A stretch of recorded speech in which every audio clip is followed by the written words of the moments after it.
Oh, let's just look at this for a second.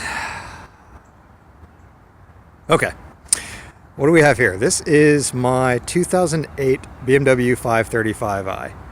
And you might be saying, whoa, dude, you had an E46 M3, an SX, Corvette, blah, blah, blah. What are you doing? What are you doing with an E60, this thing? Well, you know what? The E60 is what it is. It's, truth be told, in my opinion, and many others, it is a fantastic sedan. It's very underrated.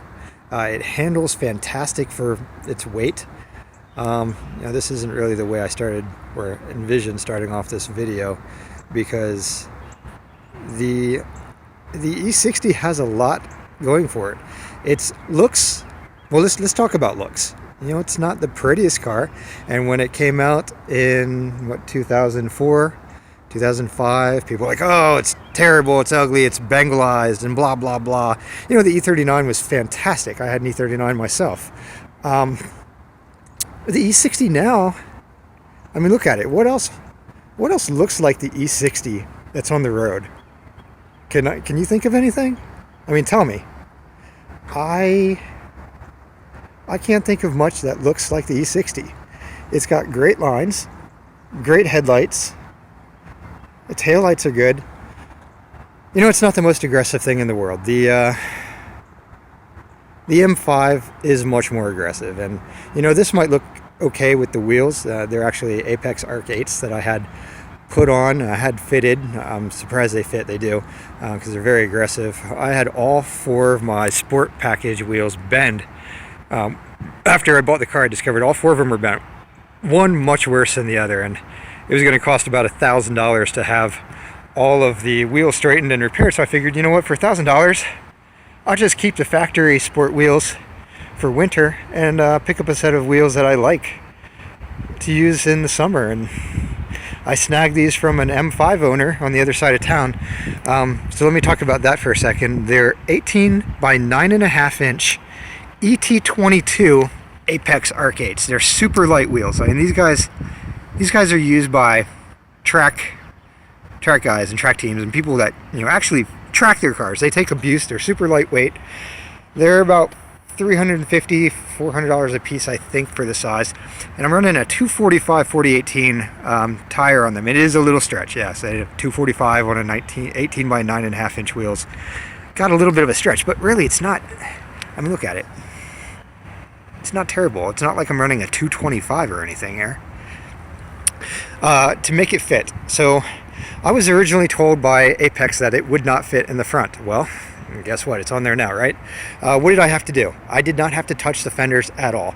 Those are 100% stock fenders. They have not been pulled, rubbed, flared, whatever you want to call it, at all. What I did have to do was pull the strut pins and the top of the strut hats, which I'll show you in just a second. Where is it at? There it is. Okay. Strut hats. On top here, you got your strut, and you can see there's a little bit of, let me adjust this here. The nuts themselves can slide, or the strut hat itself can slide in and out slightly, and you can see where it was previously sat. So you gain just a couple millimeters pushed in, but it's going to give you a little bit more negative camber.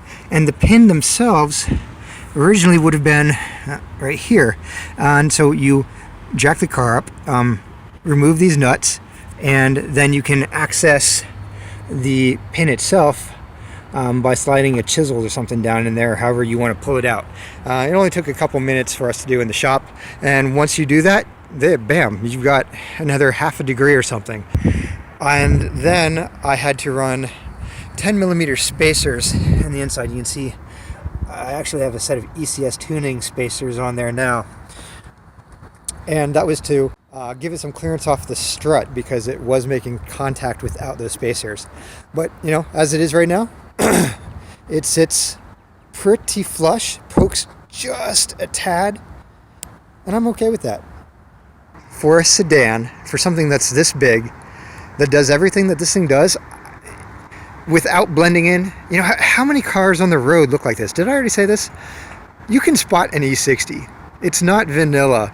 It's not like, you know, Audi says, oh, our cars look different, they stand out, blah blah blah. Well, you sure as hell know an E60 when you see it. So what else do I like about this thing? There's a lot actually. I like this car a lot more than I thought I would. Okay, so let's take a look at some other stuff. Okay, cool feature. I've got a daughter. I'm married, kind of like a family man now, right? This is a cool feature. A lot of cars have this, so blah blah blah blah. Yeah. In 2008, I don't know how many cars did, but it's got the whole keyless thing. So my key's actually in my pocket right now. Ooh, look at me boozing. So cars, you look at that. It's locked, right? It's locked. I put my hand down. Oh, unlocked. That is so freaking convenient when you have a kid and family and loading stuff in and out in tight confined spaces. I can't tell you how awesome a feature this is. The seat's got plenty of room in the back. Go Wizards. One thing I don't like about this, you know, the seats don't fold down. You get this, I don't even think I can pull this down with the car seat there, but there's no access to the back. So that's kind of a bummer. That's one thing I wish it did have that it doesn't. But you get two ports down there if you need to power. You get, you know, vents for the rear. I've got full power seats on the rear, on the passenger side with memory. How many cars give you memory seats on the passenger side? Come on, come on. Zyrtec's not included. God, my nose is killing me right now. I'm all nasally and shit. The cup holders. Ooh, cup holders. Oh God, come on. You know, figure it does this. What the hell? That was the first time. I swear that's never happened before. Let's try it again. Okay, well, you've got cup holders here and there. This originally came with the non-sport transmission.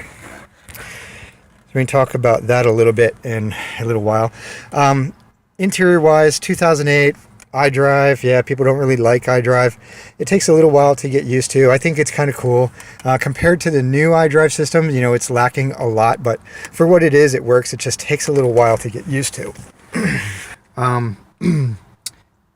All the controls for everything pretty much go through the iDrive system. I'm not going to go too far in depth with iDrive. I say that, but I probably will. Let me go back around to the other side of the car here. Oh, you know, this is also cool. I don't know if you can see this or not, but these buttons on the side here will adjust the angle of these seats. Like this part here, this part, you can see how it's disconnected right there. The seat back itself will actually curve up or down. So let me push this button real quick and you'll see, you can see it goes back. The seat's not going back or forth, but just the upper half. So you can adjust the curvature of the back. You got two memory seats there. The power for your thigh, whatever here. Heated seats. You've got some crazy lumbar, side bolsters going on.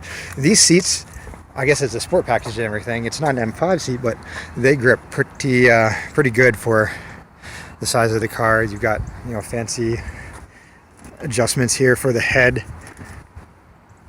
Kind of keep you centered for relaxing. So I did install the sport shifter, and what that gives you is this sport button here. And ooh, sport button, woo, what to do? Okay, it actually just tightens up steering. Now that I've actually driven it with the sport button on the steering, it's good for back roads, but not around town. I typically leave it off.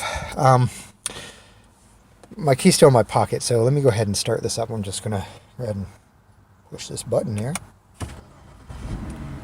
So the steering wheel drops, I go back into my driving position. There's only really one button. You push menu to go back to this guy here, and then you can push this up. If I push it up, it goes into communication. If I pull it back down to slide it down, it'll go to entertainment, and that's where I can go through my radio, you know, that sort of stuff. I can go over to navigation by pulling it right, and I can do things like, where I want to go down. It does take a little bit more time than I wish to go to things like navigation. So I can go there, I can drill out of my view, drill back in, you know, does what navigation's supposed to do. It is DVD based, and occasionally I do have problems with the DVD reading. I can get an updated DVD for this. I think this is still the 2007 or 2008 disc. It works. If I ever get lost, I just use my phone, you know. You're not really going to get better navigation than, you know, using Google Maps. So that's what I tend to use a lot of times. Oh God, I'm talking a lot here. So what else? What else is cool about this? Oh, heated seats. So with all BMWs, heated seats just seem to kick ass in these cars. So you got 3 different modes here. And unlike, say, my Subaru, where you turned on heated seats and you had high or low, the Subaru would blast heat everywhere. It wasn't really distributed in the right spots. This is. So if I turn my heated seats on and I go in, oh God, it's getting hot already. It's so quick, which is awesome when it's cold, but not when they don't want it to be. I can adjust how the heat is distributed on my seat. This is awesome. I like it a little bit more like that. There.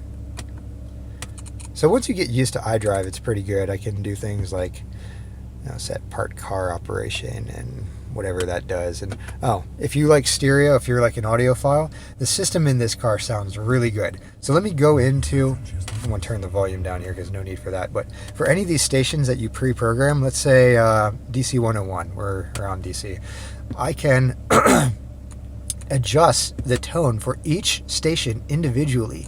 So not just tone, treble, and bass, and you know, that sort of stuff, which is, you know, typical. I can also set custom settings for, say, the equalizer. Look at this. This is equalizer settings per radio station. I don't really know what the hell I'm doing, so I'm going to back out of it. But that's awesome. I've never seen that in any other car. Have you? Tell me. Okay. I don't think you can go wrong with a 535. You don't have to pay the new gen body style prices. You get a lot of car. You know, the iDrive, I think, can be overlooked. You can find these with the M Sport packages. So you get the M5 style bumper and the M Sport rear bumper and the slightly aggressive side skirts on it. The N54 twin turbo engine can make a ton of power. For the most part, is reliable. You've heard that there were the whole fuel pump issues, which have pretty much been sorted out. You can add an additional fuel pump to the system if you wish, and like $150 or something. That also allows you to do things like run greater amounts of E85. This engine can make a lot of power too. Maybe not like 2JZ type of power, but good power with just your basic bolt-ons. If you want 400 horsepower to the ground, 450 foot-pounds of torque, that seems like it is very, very doable for on a fairly small budget for these cars. I mean, it's turbo, so you know, you just add boost and stir. All right, there it is, my 535.